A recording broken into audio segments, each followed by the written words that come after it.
Welcome to the Explainer. Today, we are jumping headfirst into the world of serverless operations. We're going to break down what it really means to build and run your applications when you can just forget about servers. So, what if you never had to manage a server again? I mean, really think about that for a second. This isn't just some hypothetical question, right? It's the whole revolutionary promise of serverless computing, a world where you can forget about all that tedious stuff like patching, scaling, and provisioning, and just focus on building cool stuff. Today, let's explore what that reality actually looks like. Okay, so let's kick things off with that big, central idea, the no servers dream. I mean, the whole concept is a world totally free from the headache of managing infrastructure where all you have to worry about is your code and the awesome value it delivers to your users. All right, let's get one thing straight right away. The name serverless is, well, it's a bit of a lie. Of course there are still servers. The key, the absolute magic of it all, is that they're completely abstracted away from you. The cloud provider deals with all of it, making them totally invisible to you, the developer. And you know, when you stack it up against other cloud models, the difference is just huge. We're talking about this massive transfer of responsibility over to the cloud provider. You're not paying for machines that are just sitting there idle. And the scaling, it's automatic. It goes from 0 to a bazillion requests in a heartbeat, and then right back down to 0, all without you having to lift a finger. But, you know, it can't all be sunshine and roses, can it? Every great new technology comes with its own challenges, and so it's time to meet the first villain in our serverless story, the dreaded, performance-killing cold start. So what is a cold start? Well, it's that annoying delay that happens when a request comes in and there's no ready-to-go environment waiting for it. The system has to scramble, it has to go through this entire sequence, provisioning a new environment, downloading your code, firing up the runtime. This whole thing, called the init phase, has to finish before your code even gets a chance to run. And for your user, that just means wait. And wow, take a look at this. This chart tells a really important story. Not all cold starts are created equal. Not even close. Your choice of programming language is a huge factor here.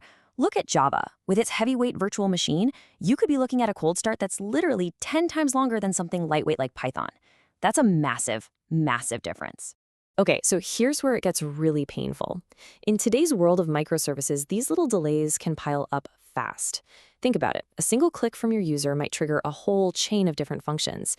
And if each one of those has even a small chance of a cold start, well, they can cascade. Your snappy sub-second transaction can suddenly turn into a frustrating multi-second wait for your user. Ouch. All right, let's move on to our second villain. And this one hits you right in the wallet. It's the financial danger that's hiding behind the absolute best feature of serverless, that incredible infinite scale. I mean, automatic scaling is amazing, until it's not.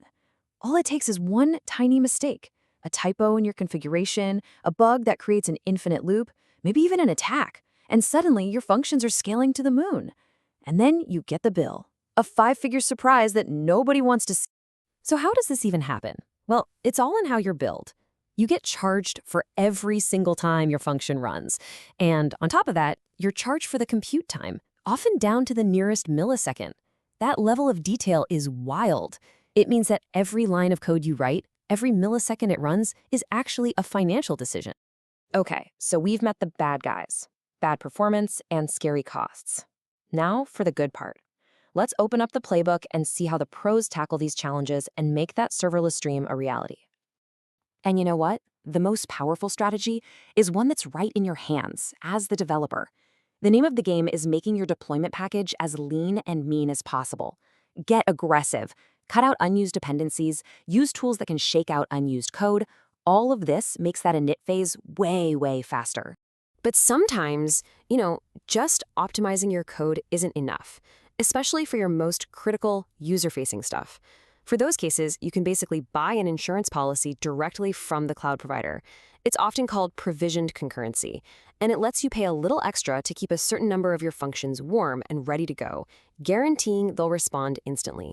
Okay, now this is one of my favorite parts because it's so incredibly counterintuitive. You'd think, hey, I'll give my function less memory to save money, right? Well, not so fast. In the serverless world, more memory also gets you more CPU power.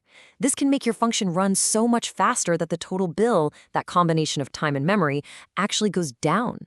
So yeah, skimping on memory can seriously backfire. And it's not just about tweaking individual functions. You can get huge wins by making smart architectural choices. For example, instead of running a function for every single little event, why not batch them up and process thousands at once?